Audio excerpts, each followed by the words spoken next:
Mari jemaat Tuhan yang beribadah online pada hari ini, sama-sama kita perkatakan firman Tuhan Mazmur 91. Demikian firman Tuhan, dalam lindungan Allah. Orang yang duduk dalam lindungan yang maha tinggi dan bermalam dalam naungan yang maha kuasa akan berkata kepada Tuhan, tempat perlindunganku dan kubu pertahananku, Allahku yang kupercayai. Sungguh, Dialah yang akan melepaskan engkau dari jerat penangkap burung, dari penyakit sampar yang busuk. Dengan kepaknya ia akan menudungi engkau. Di bawah sayapnya engkau akan berlindung. Kesetiaannya ialah perisai dan pagar tembok. Engkau tak usah takut terhadap kedahsyatan malam, terhadap panah yang terbang di waktu siang, terhadap penyakit sampar yang berjalan di dalam gelap, terhadap penyakit menular yang mengamuk di waktu petang. Walau 1.000 orang rebah di sisimu dan 10.000 di sebelah kananmu, tetapi itu tidak akan menimpamu. Engkau hanya menontonnya dengan matamu sendiri dan melihat pembalasan terhadap orang-orang fasik. Sebab Tuhan ialah tempat perlindunganmu, yang maha tinggi telah kau buat tempat perteduhanmu. Malapetaka tidak akan menimpa kamu, dan tulah tidak akan mendekat kepada kemahmu. Sebab malaikat-malaikatnya akan diperintahkannya kepadamu untuk menjagai engkau di segala jalanmu. Mereka akan menatang engkau di atas tangannya, supaya kakimu jangan terantuk kepada batu. Singa dan ular tedung akan kau langkahi, engkau akan menginjak anak singa dan ular naga. Sungguh hatinya melekat kepadaku, maka aku akan meluputkannya. Aku akan membentenginya, sebab ia mengenal namaku. Bila ia berseru kepadaku, aku akan menjawab. Aku akan menyertai dia dalam kesesakan. Aku akan meluputkannya dan memuliakannya. Dengan panjang umur akan kukenyangkan dia, dan akan kuperlihatkan kepadanya keselamatan daripadaku. Amin. Haleluya, puji Tuhan. Salam sejahtera bagi kita semua Bapak Ibu Saudara. Shalom. Hari ini kita mengucap syukur karena anugerah Tuhan kita kembali boleh berkumpul. Sekalipun dalam ibadah online, tapi kita percaya Tuhan hadir di tengah-tengah kita. Ketika kita merindukan Tuhan, kemuliaannya turun. Dia bertahta di atas doa pujian penyembahan umatnya. Sebelum kita mulai ibadah kita, mari kita berdoa. Oh nabakaya rabashika narabakana rabakana. Oh rabakaya narabashika narabakana rabakana. Terima kasih Tuhan. Terima kasih Tuhan. Terima kasih Tuhan. Terima kasih.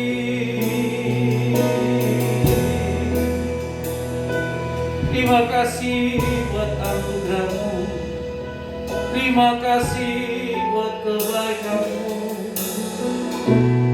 Tuhan Engkau baik. Kau sangat baik. Teramat baik. Kami memuji-Mu.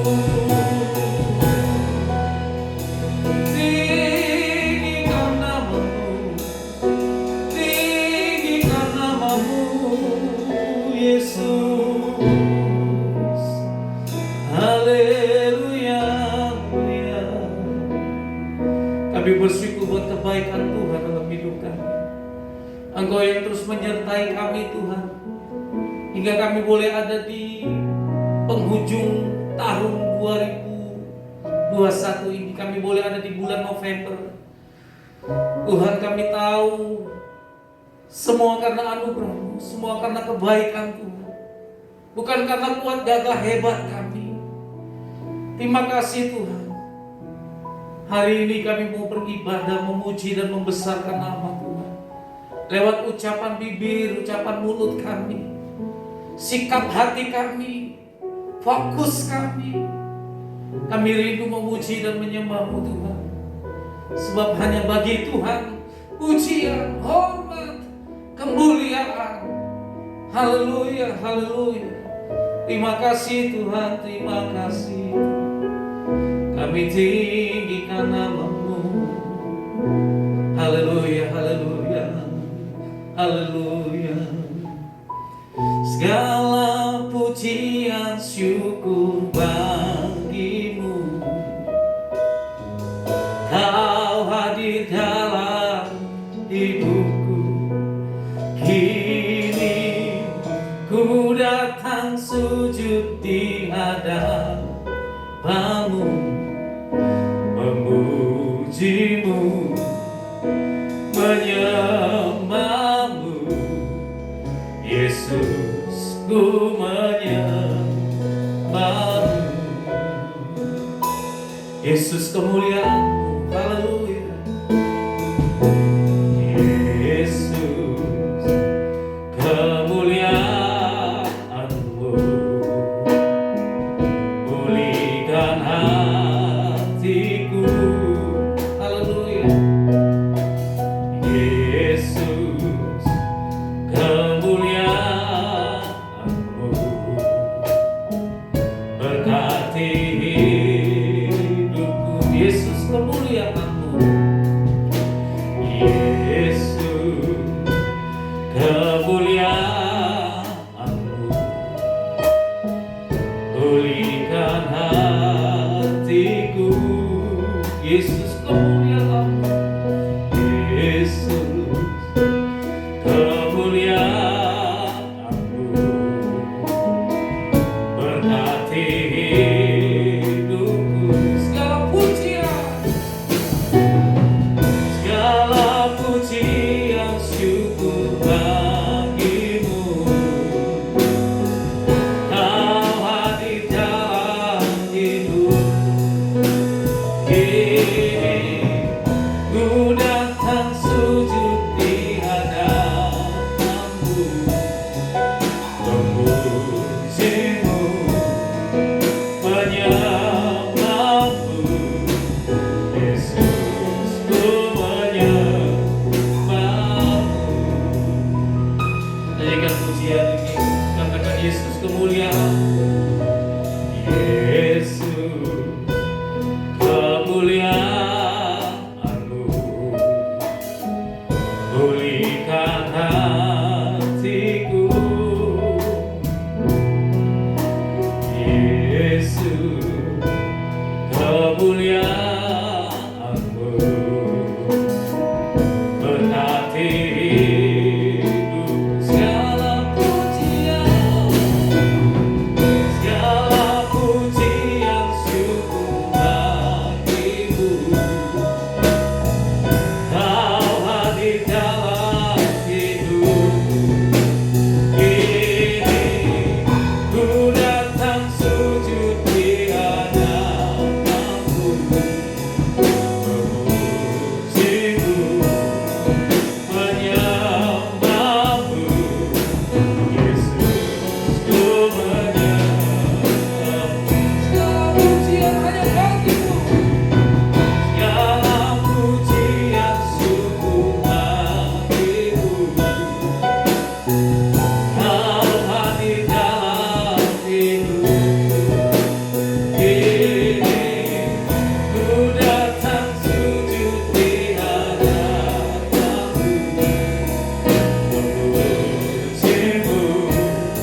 diagungkan Tuhan, tiada seperti-Mu, tiada seperti-Mu. Oh, Engkau Allah yang layak kami sembah. Engkau ditinggikan Tuhan. Engkau Allah yang tidak pernah berubah. Engkau Allah yang berkuasa dulu, sekarang, sampai selama-lamanya. Engkau Allah Alfa dan Omega, berkuasa, berdaulat, Allah yang sanggup, Allah yang kami sembah, Allah yang kami tinggikan. Terima kasih Tuhan, terima kasih. Engkau ditinggikan, Engkau diagungkan. Dari sekarang sampai selama-lamanya kami siap memuji, menyembah Tuhan lebih lagi. Mari Bapak Ibu Saudara yang siap memuji Tuhan, sama-sama katakan amin. Boleh berikan tepuk tangan yang meriah buat Tuhan kita yang luar biasa. Haleluya. Allah yang kita sembah adalah Allah yang sanggup melakukan segala perkara. Kuasanya tidak pernah berubah. Wow. Dulu, sekarang, sampai selamanya. Kuasa Tuhan tetap sama. Apa yang tak pernah dilihat mata, yang tak pernah didengar telinga, oh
Shalom saudara, percakapan mengenai pencurahan Roh Kudus telah menjadi salah satu topik yang sangat sering dibahas.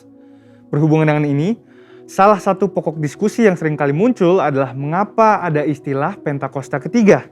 Bukankah peristiwa Pentakosta merupakan sebuah peristiwa final, unik, dan spesifik yang tidak mungkin terulang kembali? Mari kita telusuri apa yang Alkitab katakan mengenai hal tersebut. Insan Pentakosta memahami bahwa pencurahan Roh Kudus bukanlah sebuah peristiwa yang final dan yang tidak mungkin terulang lagi, melainkan sebagai penggenapan awal dari janji Bapa, yakni pencurahan Roh Kudus sebagaimana juga telah dinubuatkan dan perjanjian lama, yaitu yang masih dan akan terus berlangsung sampai kedatangan Tuhan Yesus yang kedua kalinya. Alkitab pun menunjukkan, meskipun tidak semua, tetapi ada nubuatan tertentu di mana penggenapan dari nubuatan tersebut terjadi berulang kali. Ini berarti bahwa ketika nubuatan tersebut terjadi dalam suatu kurun waktu, bukan berarti nubuatan tersebut sudah tidak ada pengenapannya lagi. Justru pengenapan awal dari sebuah nubuat berperan sebagai model atau contoh yang menunjukkan betapa luar biasanya potensi dari pengenapan itu nantinya. Inilah yang kita kenal dengan multiple fulfillment of prophecy. Contohnya peristiwa pencurahan Roh Kudus secara luar biasa yang terjadi di kamar loteng atas di Yerusalem. Pada waktu itu, kejadian ini sangat dramatis sehingga menarik perhatian banyak orang yang saat itu sedang berziarah ke Yerusalem untuk merayakan hari raya Yahudi.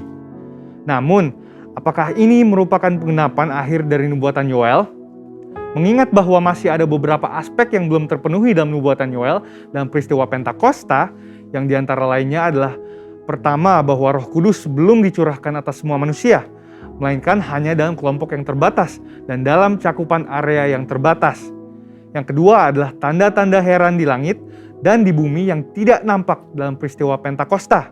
Dan yang ketiga adalah bahwa hari Tuhan belum datang, yaitu hari di mana Tuhan Yesus akan datang dan duduk di tahtanya sebagai hakim yang adil.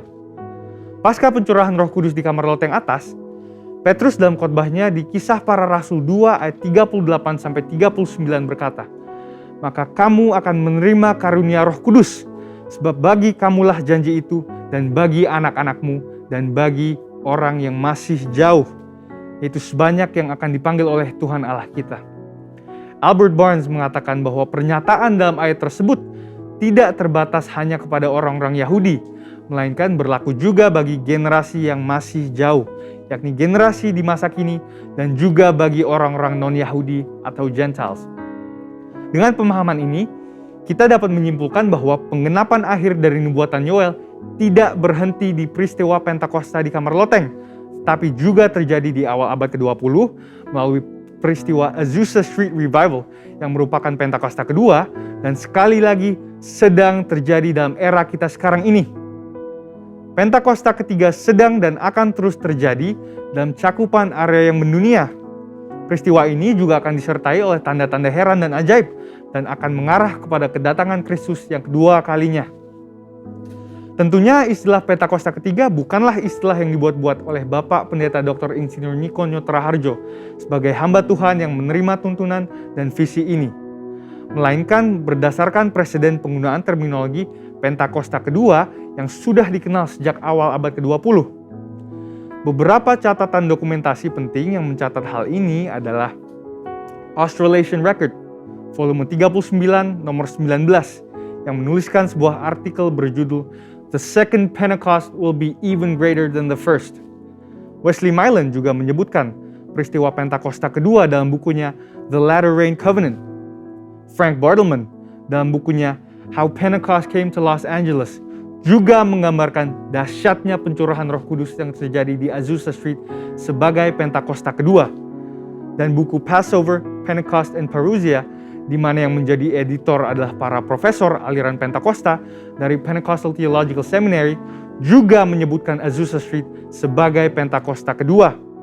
Jadi, dengan adanya presiden terminologi Pentakosta kedua ini, maka jika seseorang menolak Pentakosta ketiga atas dasar bahwa Pentakosta tidak berulang, itu artinya dia juga menolak Pentakosta kedua, yang sama dengan menolak gerakan Pentakosta secara keseluruhan. Tentunya, untuk sebuah kegerakan bisa disebut sebagai peristiwa Pentakosta, ada 3 kriteria yang harus dipenuhi. Yang pertama adalah peristiwa Pentakosta bersifat masif, ekspansif, dan multi-etnis. Yang kedua adalah penekanan terhadap bahasa roh dan manifestasi kuasa Roh Kudus. Dan yang ketiga adalah bahwa peristiwa Pentakosta harus memiliki korelasi langsung dengan penuntasan amanat agung. Dengan itu, kita percaya bahwa pencurahan Roh Kudus yang terjadi di Yerusalem pada awal abad pertama dan Azusa Street pada awal abad ke-20 sedang dan akan terus terjadi dalam skala yang jauh lebih besar dan dahsyat pada zaman ini, sampai amanat agung diselesaikan dan Tuhan Yesus datang kembali. Amin. Saudara, untuk penjelasan lebih lengkapnya dari tim teologi kami, silahkan buka link yang ada di atas atau scan QR Code yang tersedia. Salam integritas dan Tuhan Yesus memberkati.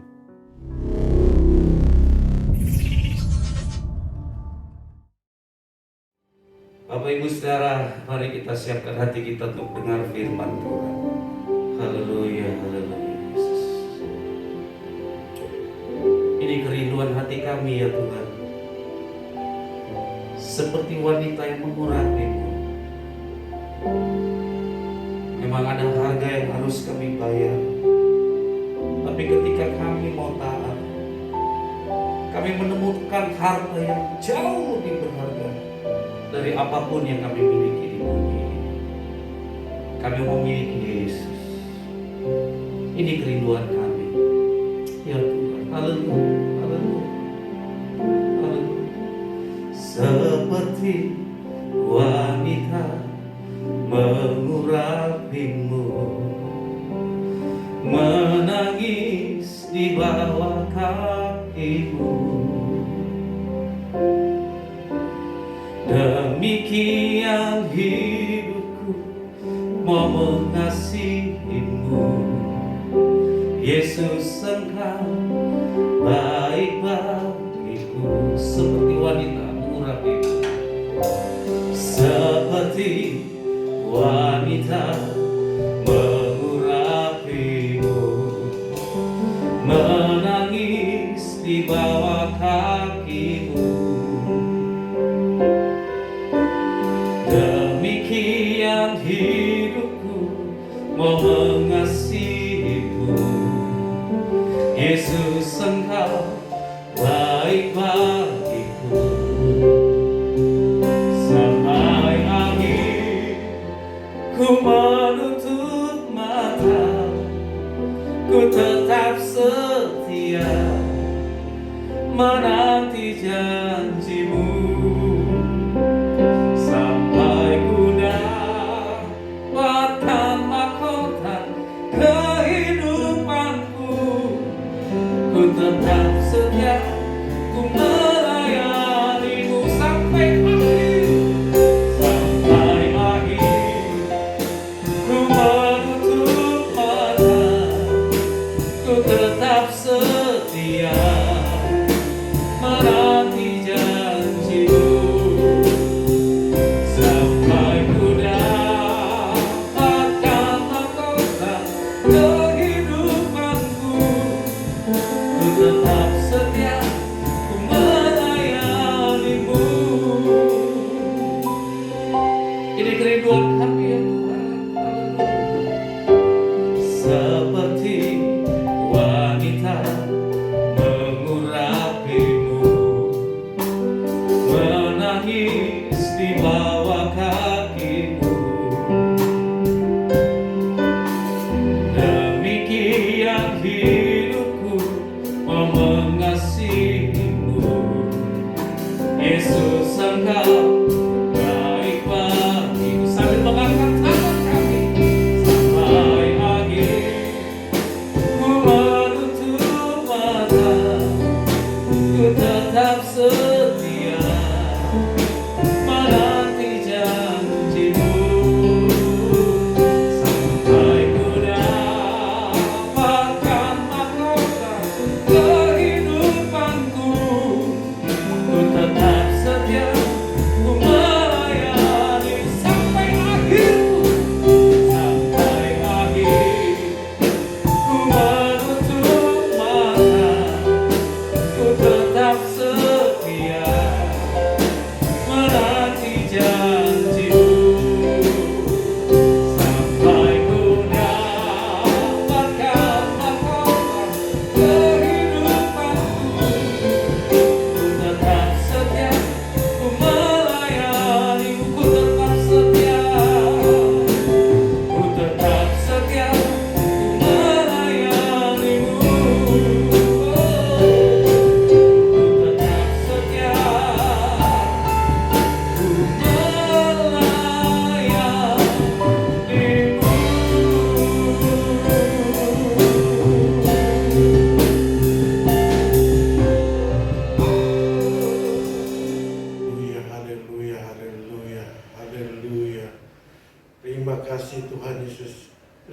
kasih Tuhan Yesus. Engkau sangat baik dan sungguh sangat baik. Kami bersyukur Tuhan, ini adalah minggu pertama kami masuk dalam bulan November tahun 2021. Penyertaan Tuhan sempurna terjadi dalam kehidupan kami. Terima kasih Bapa surga atas perlindungan Tuhan.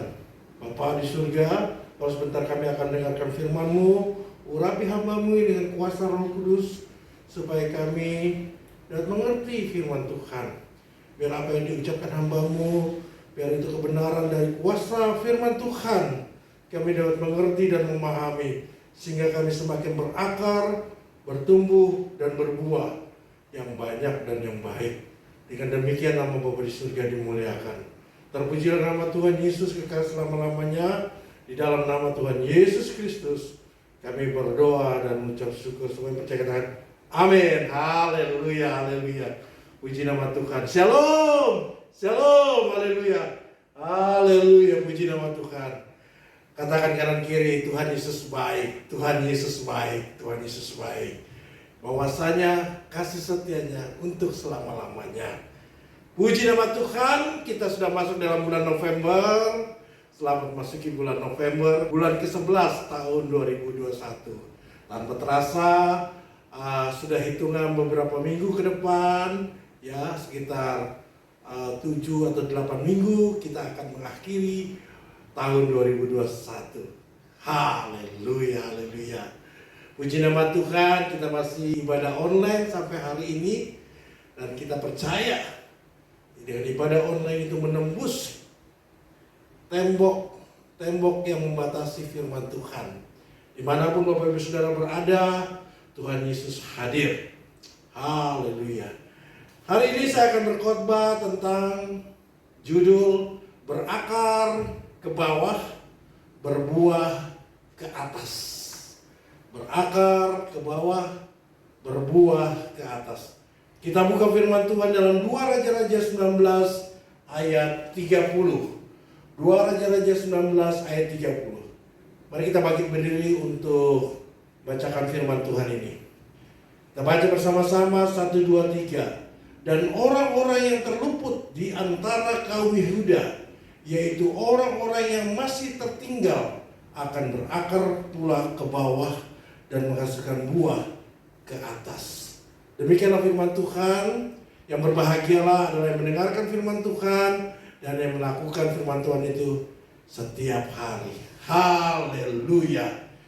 Firman Tuhan ini perikopnya dengan judul yaitu Yerusalem luput dari tangan Sanherib. Siapakah Sanherib itu? Sanherib itu adalah seorang raja Asyur, di mana kerajaan Yehuda sedang diserang, sedang mengalami ancaman ya dari rajanya bernama Sanherib. Kerajaan Asyur ini adalah musuh dari bangsa kerajaan Yehuda. Kita tahu sebelumnya kerajaan Israel, rajanya Salomo, pada saat itu Raja Salomo meninggal, akhirnya kerajaan Israel terbelah dua, yaitu kerajaan Israel yang dipimpin oleh Yerobeam dan kerajaan Yehuda yang dipimpin oleh Rehabeam. Rehabeam ini adalah anak kandung dari Salomo, Raja Salomo.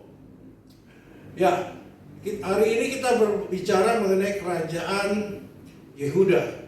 Beberapa minggu yang lalu saya membahas mengenai kerajaan Israel yang dipimpin oleh Yerobeam, di mana di situ Yunus hidup di dalam kerajaan Israel, diutus oleh Tuhan tapi keras kepala, dia tidak mau, dia tidak taat, ya, karena dia tahu yang ke tempat di mana yang dia utus itu adalah musuhnya, yaitu kerajaan Asyur. Kembali ke dalam kerajaan Yehuda. Saat ini yaitu rajanya adalah Hizkia. Ya, Raja Hizkia itu sangat ketakutan, ya, karena mendapatkan ancaman, diintimidasi oleh utusan dari Raja Sanherib, ya, bahwa kerajaan Yehuda sebentar lagi akan ditunggang balikan.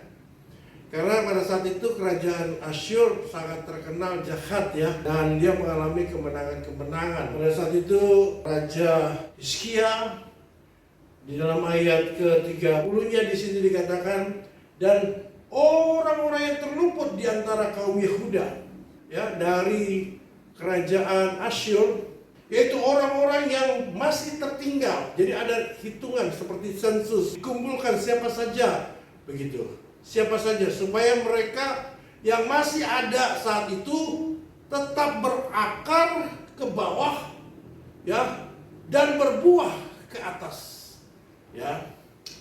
Bicara mengenai pohon ya, kita belajar dari pohon korma ya. Bapak Ibu Saudara pernah lihat mungkin melalui gambar, melalui video, film, tapi mungkin juga ada yang pernah lihat sendiri. Ya, mungkin pada saat kita ke Israel, ya, itu ada pohon korma yang terkenal dan sangat manis, yaitu di Jericho. Wah, itu enak sekali itu kormanya. Tapi tahukah Bapak Ibu Saudara, pohon korma itu sangat kuat. Sekalipun ada badai, sekalipun angin kencang, pohon korma itu tetap kuat, tidak goyah. Mari kita pelajari mengenai pohon korma ini.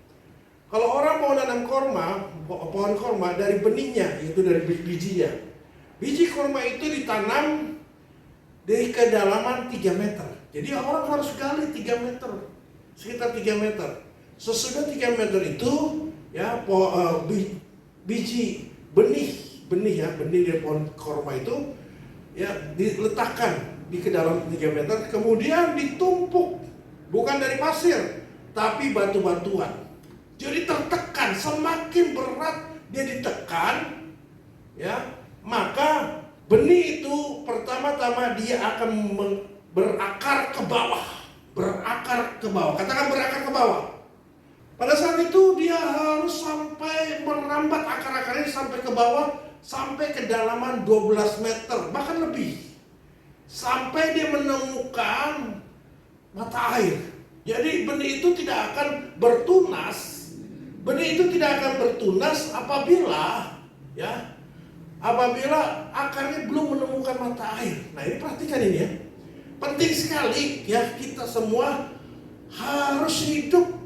Akar kita itu berakar di dalam mata air yang hidup, yaitu Yesus Kristus. Bukankah Yesus berkata, "Akulah air kehidupan. Apabila engkau minum dari aku, engkau tidak akan haus lagi. Bahkan engkau akan memancarkan ya air kehidupan itu kepada semua orang." Nah, penting sekali pastikan kita benar-benar hidup kita akarnya kuat. Ya. Sampai kita menemukan kebenaran. Ya. Makanya pemazmur katakan begini di dalam Mazmur 92 ayat 13. Ya, kita buka Mazmur 92 ayat 13. Di situ dikatakan, mari kita baca bersama-sama. Orang benar akan bertunas seperti pohon korma. Orang benar akan bertunas seperti pohon korma. Jadi, kalau kita sudah menemukan kebenaran itu, maka kita akan bertunas. Jadi pastikan kita berjumpa Yesus Kristus, ya, yaitu air kehidupan, yaitu firman Tuhan. Amin. Air kehidupan itu adalah firman Tuhan. Jadi iman kita jangan iman kerdil, tapi iman kita benar-benar berakar sampai paling dalam, tidak goyah. Sehingga orang benar akan bertunas seperti pohon korma. Makanya sehingga korma itu bertunas setelah akarnya menemukan mata air. Katakan kanan kiri, kamu orang benar. Kamu orang benar. Haleluya, haleluya, haleluya, haleluya, haleluya. Silakan duduk Bapak Saudara. Ya, tadi disuruh berdiri, belum silakan duduk. Silakan duduk. Puji nama Tuhan. Bapak Ibu Saudara, kita ketahui bahwa kita di dalam kehidupan ini harus menghasilkan buah. Ya, menghasilkan buah. Yesus berkata, bukan kamu yang milih aku, kata Yesus. Tapi aku yang pilih kamu supaya kamu pergi dan menghasilkan buah. Dan buahnya itu tetap. Ya. Yesus berkata, di luar aku kamu tidak dapat berbuat apa-apa. Tapi apabila kau tinggal di dalam aku, bite in, tinggal di dalam hadirat Tuhan, rajin baca Alkitab, rajin berdoa, rajin memuji Tuhan, rajin menyembah Tuhan, maka engkau akan menghasilkan buah. Buah yang baik. Amin. Haleluya, haleluya. Dari perikop kembali ke dalam kitab 1 Raja-Raja 19. Dalam perikop ini ada beberapa hal yang kita dapat pelajari. Yang pertama, kita buka di dalam ayat 1. 2 Raja-Raja 19 ayat 1. Kita baca ya.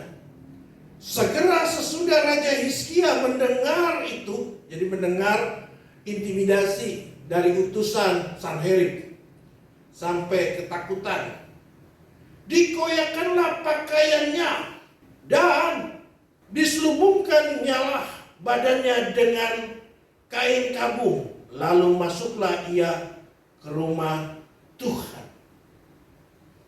Dari ayat pertama ini ada hal yang perlu kita dapat pelajari. Yang pertama, dikoyakkanlah pakaiannya dalam ayat 1a itu ya. Dikoyakkanlah pakaiannya. Kedua, masuklah ke rumah Tuhan.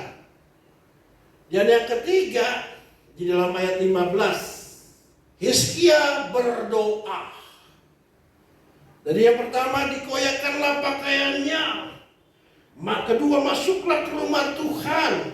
Dan yang ketiga, Hizkia berdoa di hadapan Tuhan.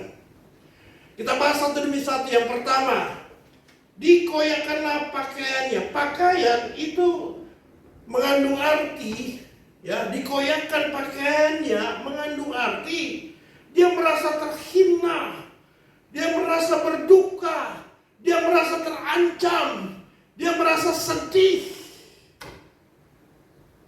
Itu adalah kebiasaan bangsa Yahudi.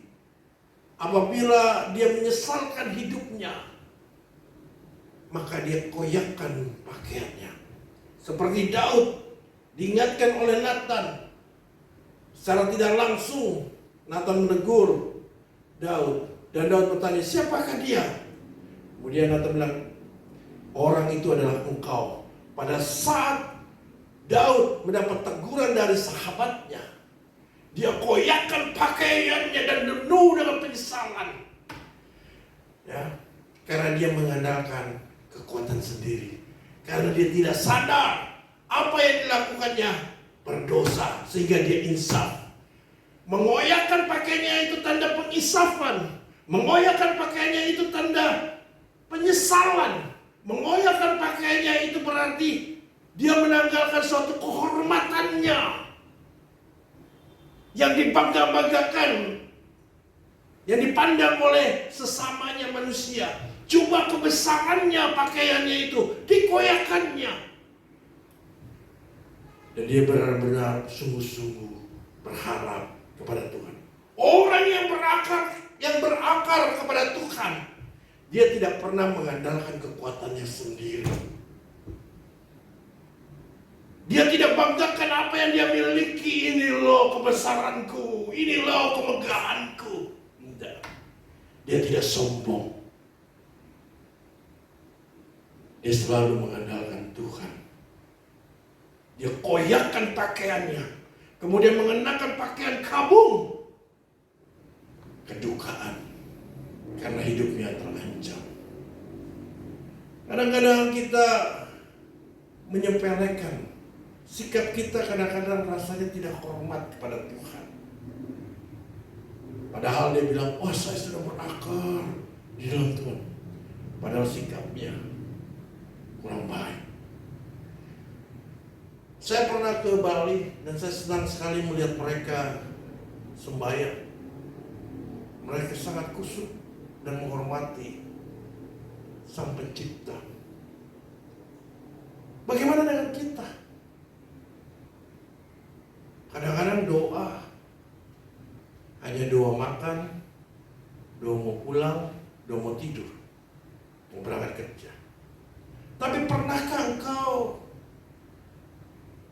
Dan kita, termasuk saya, sungguh-sungguh kangen di dalam hadirat Tuhan.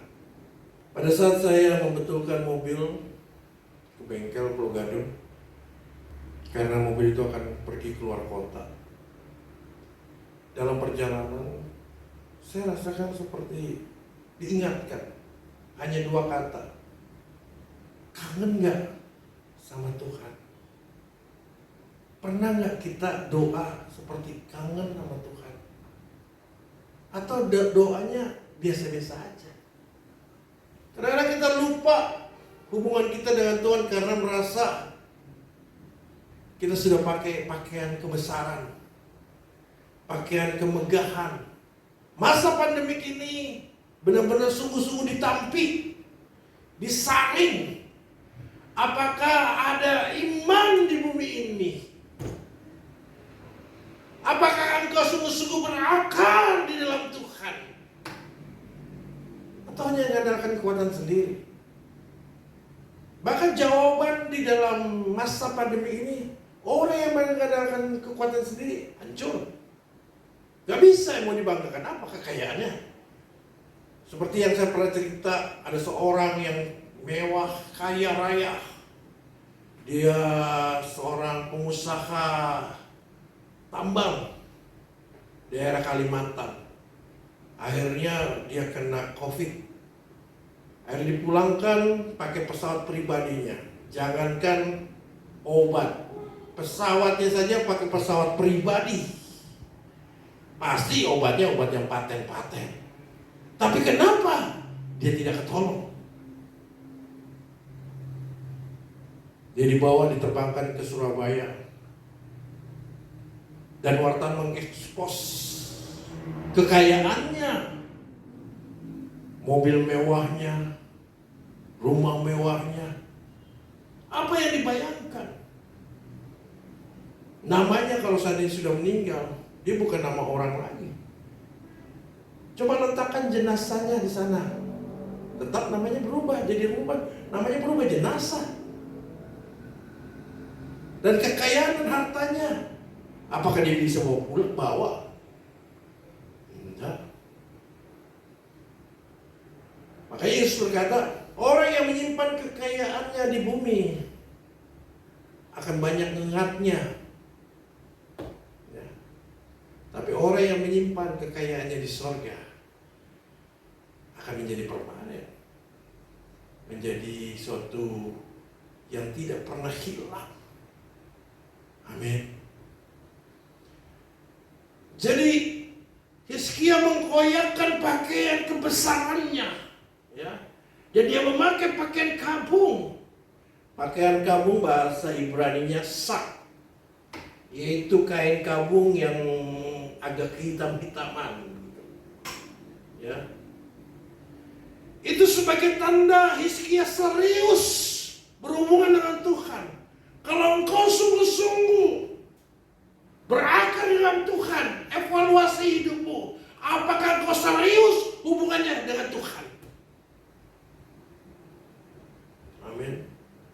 Jangan hanya di gereja saja haleluya, haleluya, haleluya, mengangkat tangan. Sesudah itu haleluya. Pastikan kita sungguh-sungguh berakar di dalam Tuhan. Amin. Dan yang kedua kita bahas. Sebelum masuk kedua, di situ dikatakan, ya, Tuhan mau kita jangan andalkan kekuatan sendiri. Sungguh-sungguh berharap kepada Tuhan dan jangan andalkan manusia. Haleluya. Yang kedua, yaitu masuklah ke rumah Tuhan. Ya, di dalam ayat 1-nya di situ dikatakan, masuklah ke rumah Tuhan. Hizkia, masuklah ke rumah Tuhan. Rumah bahasa Ibraninya yaitu Bait. Bait. Ya, rumah Tuhan berarti Bait Yehova. Ya. Orang yang berakar akan selalu tinggal di rumah Tuhan.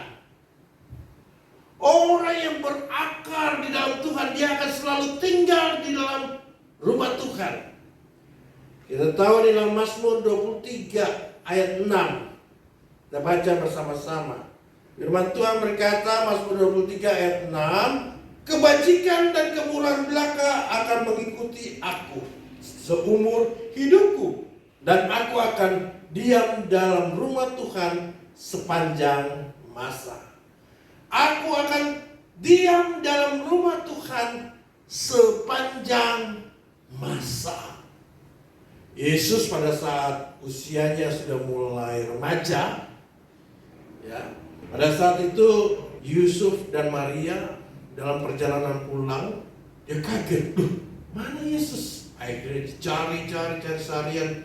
Akhirnya berjumpalah Yusuf dan Maria berjumpa dengan Yesus di bait Allah. Kemudian Yesus katakan, mengapa kau cari aku? Rumahku adalah di bait Allah. Sepanjang masa aku akan diam di dalam rumah Tuhan. Bait Yehova. Ya.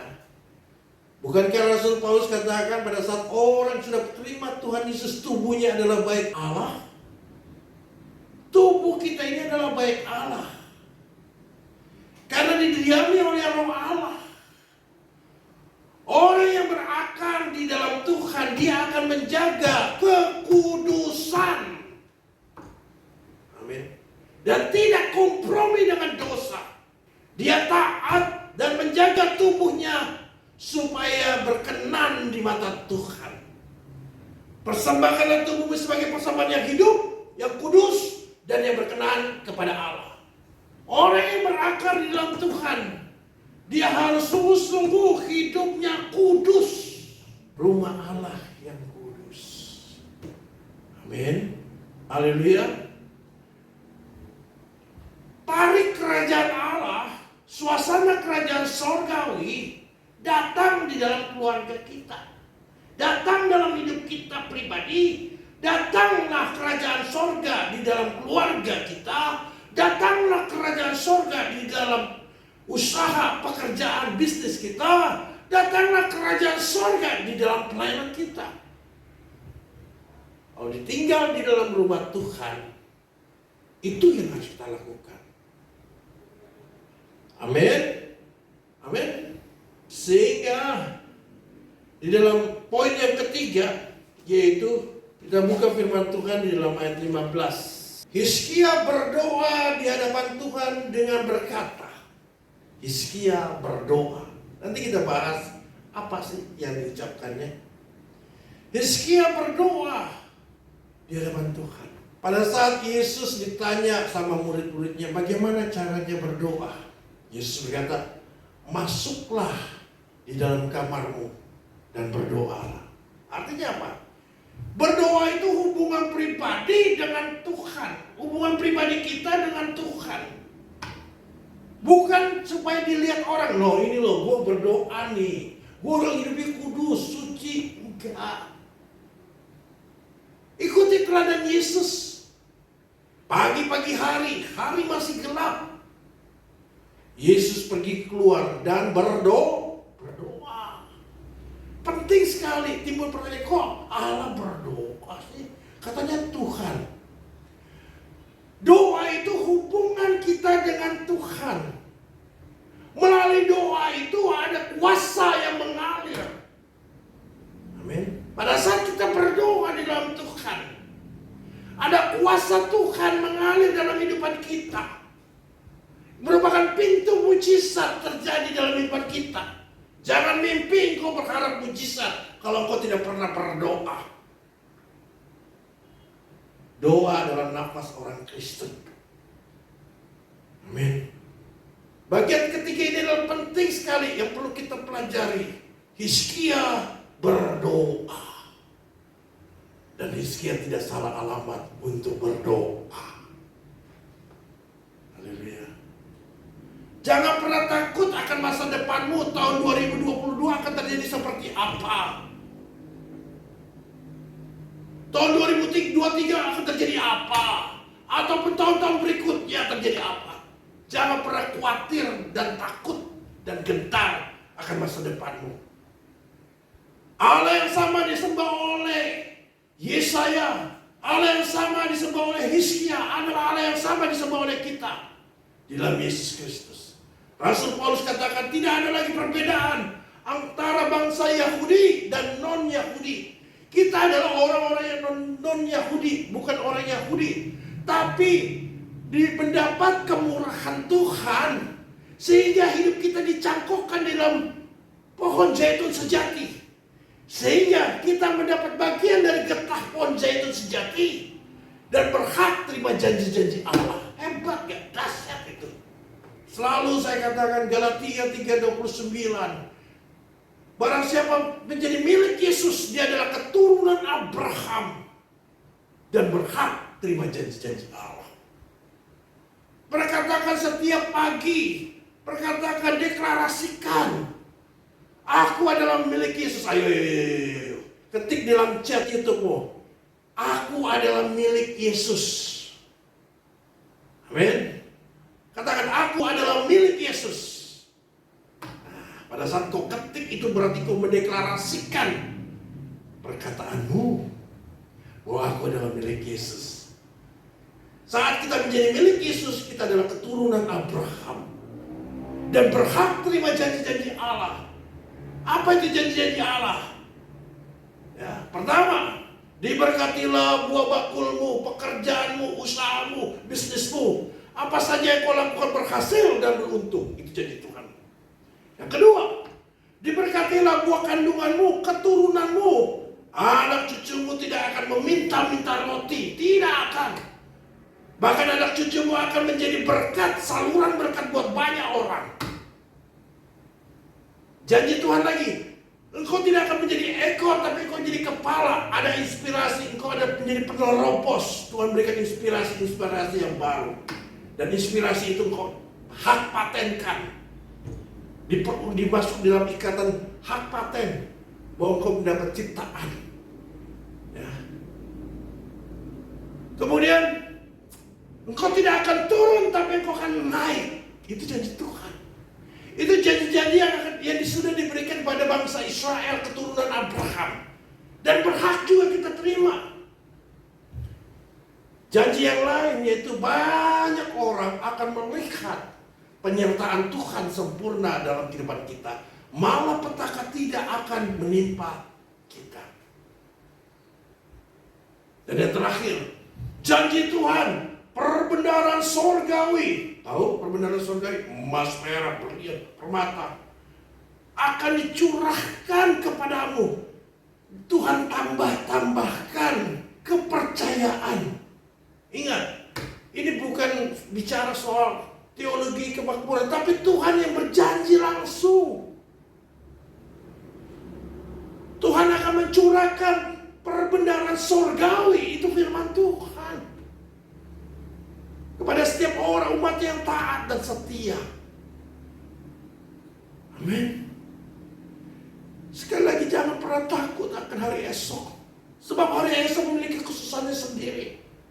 Justru karena kesusahan itu kita merasakan penyertaan Tuhan sempurna. Bukankah kita lebih berharga dari burung pipit di udara? Bukankah dia berfirman, sehelai rambut pun tidak akan terjatuh tanpa seizinku.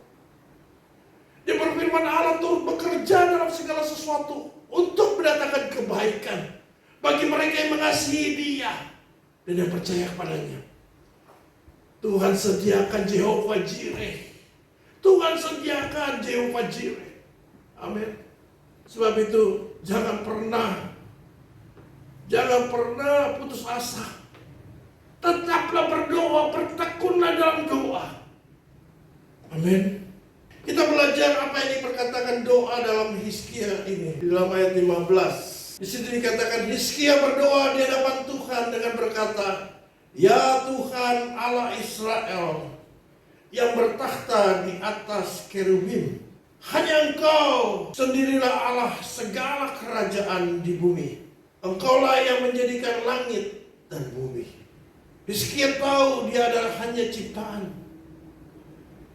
Hizkia mendeklarasikan bahwa tiada Allah lain selain Tuhan Allah yang sama disembah oleh Abraham, Ishak dan Yakub, yang menciptakan langit dan bumi.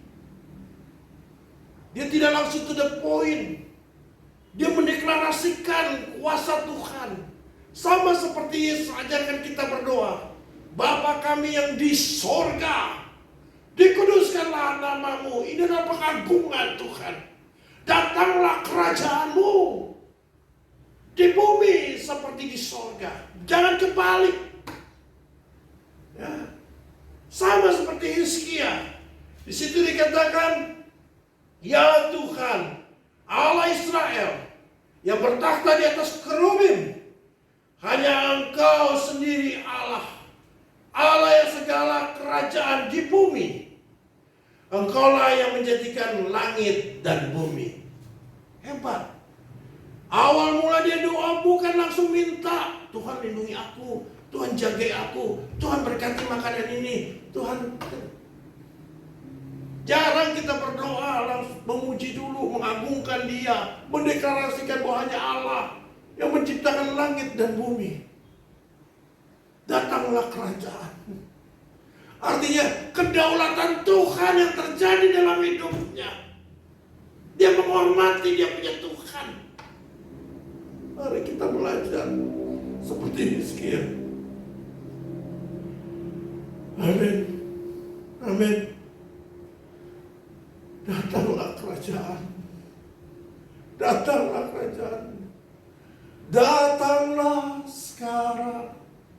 Penuhi kami dengan kuasa-Mu. Urapi kami sekarang ini dengan hadirat-Mu. Roh Kudus, penuhi hamba-Mu. Roh Kudus, penuhi hamba-Mu. Datanglah kerajaan surga. Amin. Jadi ada 3 poin yang kita pelajari. Apa yang dilakukan Hizkia? Yang pertama, dikoyakkanlah pakaiannya. Minta belas kasihan Tuhan. Dan kedua, masuklah ke rumah Tuhan, tinggal di dalam rumah Tuhan. Jaga kekudusan hidup kita, tubuh kita, berkenan di mata Tuhan. Kemudian mari kita berdoa di hadapan Tuhan dengan sungguh-sungguh. Kita percaya, seperti Yesus katakan, jikalau Bapa yang jahat di bumi ini saja, jikalau anaknya minta roti ataupun ikan, Bapa itu tidak akan memberikan ular ataupun batu. Apalagi Bapa di sorga. Apalagi Bapa di sorga, Dia sangat baik. Dia peduli buat umat-umatnya, anak-anaknya yang dikasihnya. Bahkan Dia berkata, engkau adalah umat kesayanganku. Engkau adalah harta pusakaku, kata Tuhan. Kita berharga dan mulia. Mari kita bangkit berdiri.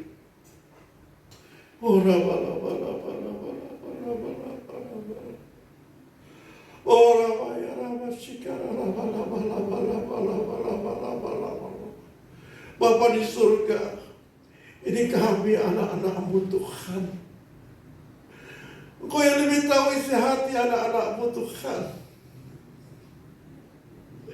Kami mengoyakkan pakaian kami di hadapan-Mu Tuhan.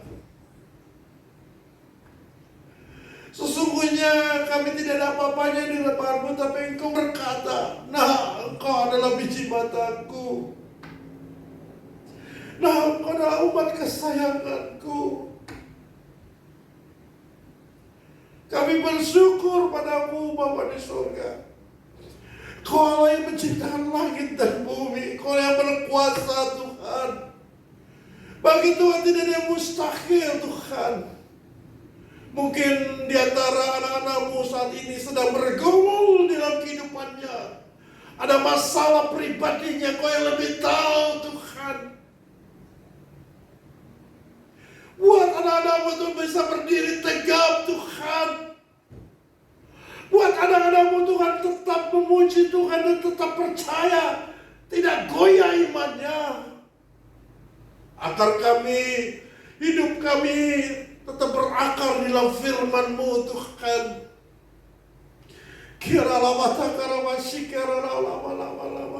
Mari Roh Kudus Kau berikan kekuatan buat anak-anakmu. Supaya anak-anakmu dapat kuat dan teguh Tuhan. Buatkan suatu terobosan dalam kehidupannya Tuhan Yesus. Bukakan tingkap-tingkap di langit di dalam nama Tuhan Yesus. Curahkan hujan berkat. Biarlah benih itu dapat berakar, bertumbuh dan berbuah. Di dalam nama Tuhan Yesus Kristus. Segala palang pintu besi yang menghalangi berkat Tuhan saat ini kami berkata terbuka dalam nama Tuhan Yesus. Harta bangsa-bangsa akan dicurahkan pada anak-anakmu. Kau tambahkan kepercayaan satu demi satu Tuhan. Kepercayaan dari Engkau Tuhan. Curahkanlah perbendaharaan surgawi pada anak-anakmu. Mari Bapak Ibu Saudara, menengadahlah tanganmu ke langit dan berkata, ini aku Tuhan, kami siap menerima pencurahan berkat Tuhan. Shikarama shikarabata karabayara lama.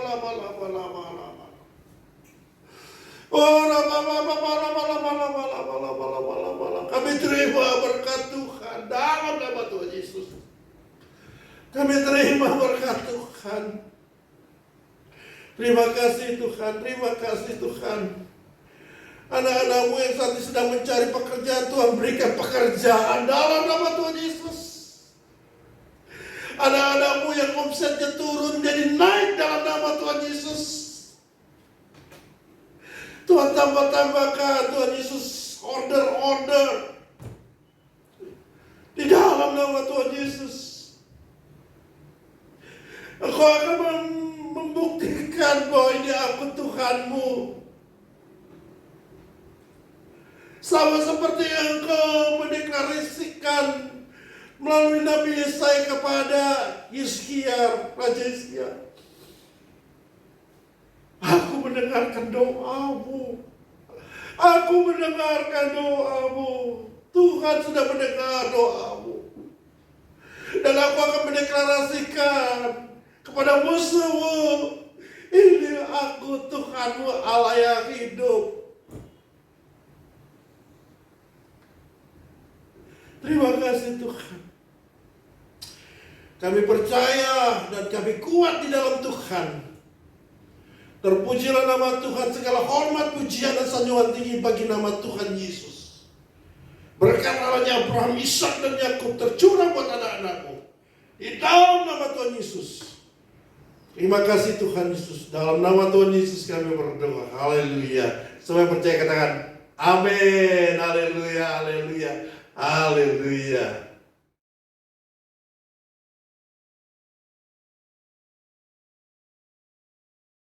Haleluya, haleluya, haleluya. Mari kita masuk dalam perjamuan kudus.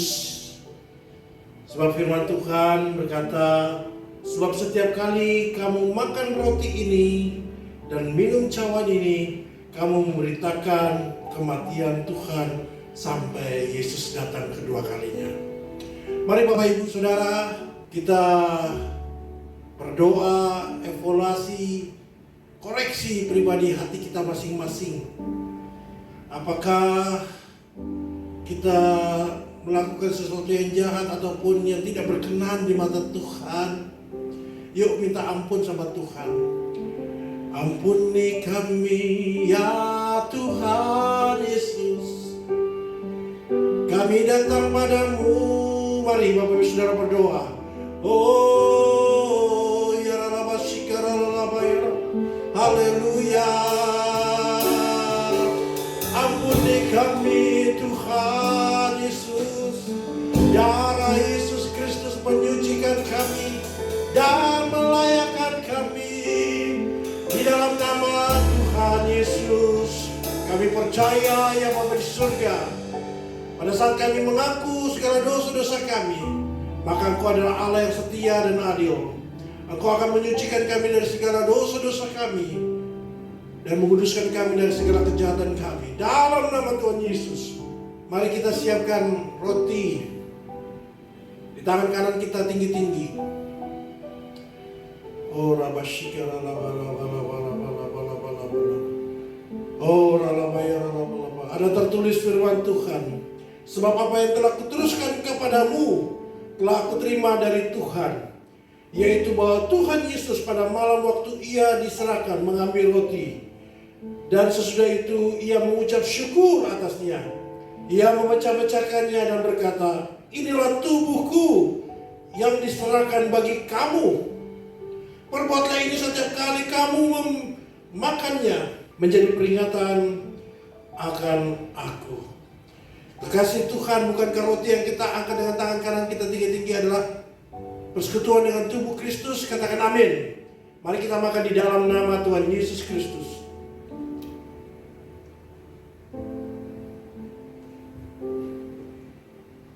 Haleluya, haleluya, haleluya. Mari kita angkat cawan kita tinggi-tinggi dengan tangan kanan kita. Demikian firman Tuhan. Demikian juga ia mengambil cawan sesudah makan, lalu berkata, cawan ini adalah perjanjian baru yang dimateraikan oleh darah Yesus Kristus. Perbuatlah ini setiap kali kamu meminumnya, menjadi peringatan akan aku. Kekasih Tuhan, bukankah cawan yang kita angkat dengan tangan kanan kita tinggi-tinggi ini adalah persekutuan dengan darah Yesus? Katakan amin. Mari kita minum di dalam nama Tuhan Yesus Kristus. Haleluya, haleluya, haleluya. Kami bersyukur padamu Tuhan. Haleluya, naikkan syukur bagi Tuhan. Haleluya. Oh, terima kasih. Terima kasih, haleluya. Terima kasih, Yesusku. Terima kasih, Yesusku. Puji syukur hanya bagi Tuhanku. Terima kasih, Yesusku. Terima kasih, Yesusku. Puji syukur hanya bagi Tuhanku. Puji syukur, puji syukur hanya bagi Tuhanku. Puji syukur, puji syukur hanya bagi Tuhanku. Bersorak-sorai kita haleluya, haleluya.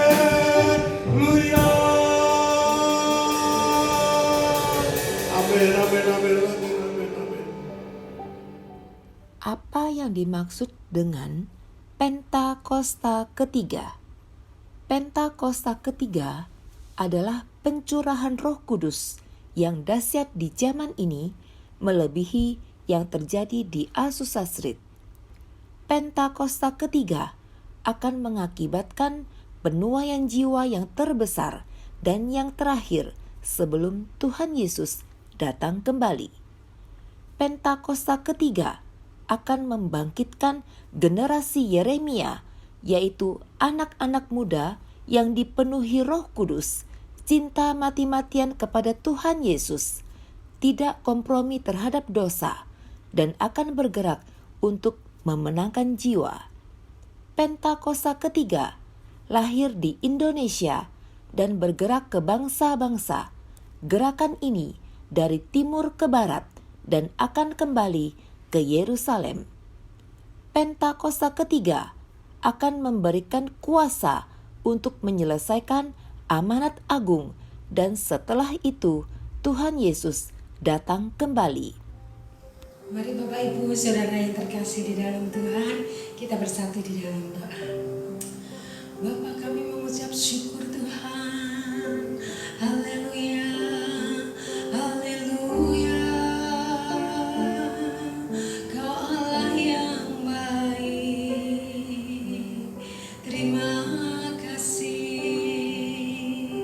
Bapa kami mengucap syukur Tuhan.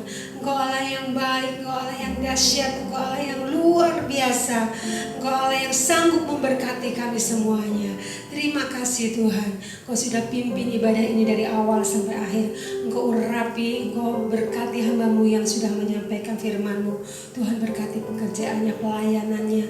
Tuhan Engkau buat berhasil sehingga melalui pelayanannya banyak jiwa-jiwa dimenangkan. Kami berdoa juga Tuhan untuk bangsa dan negeri kami. Tuhan kami percaya hati-Mu ada di negeri ini. Engkau mengasihi negeri ini Tuhan.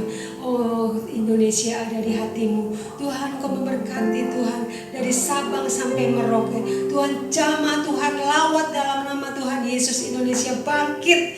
Oh Tuhan berikan damai sejahtera-Mu Tuhan. Curahkan damai sejahtera-Mu untuk negeri kami. Berkati pemimpin-pemimpin negeri ini Tuhan. Bapak Jokowi, Bapak Maruf Amin, Kapolri, Kapolda, Gubernur, wakil-wakil kami di MPR, DPR, dan semua jajaran yang ada di bawahnya Tuhan. Engkau berkati Tuhan, supaya Tuhan mereka boleh memimpin dengan rasa takut akan Tuhan. Dan setiap keputusan-keputusan yang diambil Tuhan, semua itu menurut kehendak-Mu. Terima kasih Tuhan.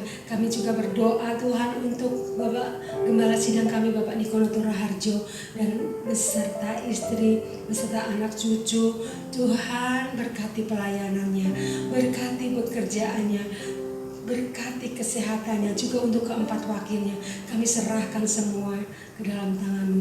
Dan juga untuk KCK kami, Bapak Sony Waplo, Tuhan Yesus Engkau memberkati istri anak cucunya.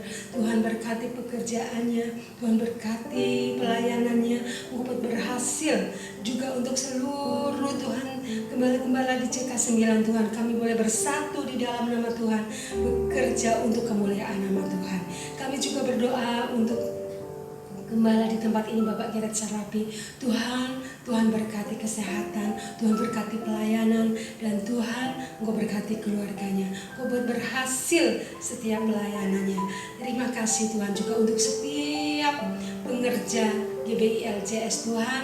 Engkau lawat dimanapun mereka berada.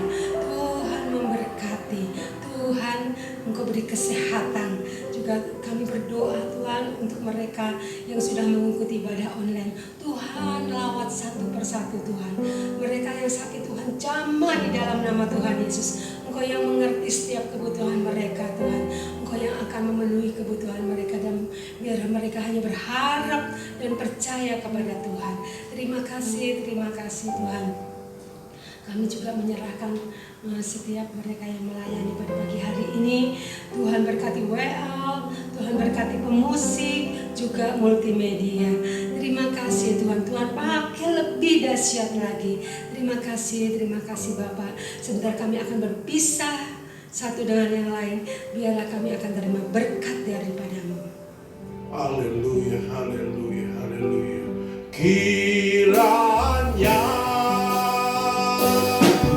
Engkau memberkati aku berlimpah-limpah dan memperluas daerah kami, dan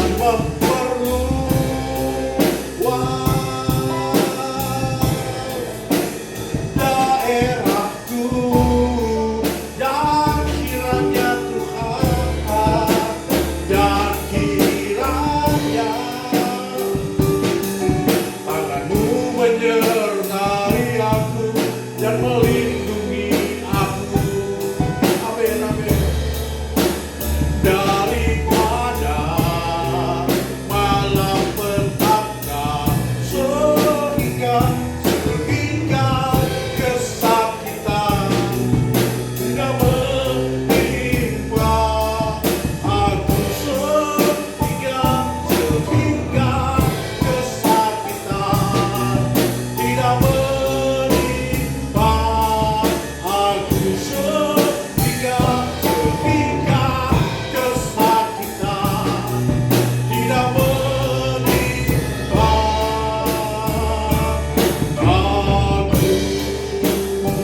aku. Haleluya, haleluya, haleluya. Amin, amin. Kekasih Tuhan, biji mata Tuhan, yang disayang oleh Bapa di surga. Arahkanlah hatimu kepada Bapa di surga, sebab Bapa di surga senang memberkati engkau. Tuhan memberkati engkau. Tuhan melindungi engkau. Tuhan menyinari kerendahan wajahnya dan memberikan kau kasih karunia. Dan Tuhan menghadapkan wajahnya kepadamu dan memberikan kau damai sejahtera. Terimalah berkat damai sejahtera sukacita, kasih karunia dari Bapa Surgawi melalui putranya Yesus Kristus. Pertolongan penghiburan yang manis dan kuasa Allah Roh Kudus menyertai engkau, memimpin engkau mulai hari ini, sekarang sampai kedatangan Tuhan Yesus datang 2 kali menjemput kita semua di awan yang permai. Maranatha, Maranatha, Maranatha. Dalam nama Tuhan Yesus semua percaya katakan amin, haleluya. GBI Legend Suprapto mengucapkan selamat hari Minggu. Tuhan Yesus memberkati.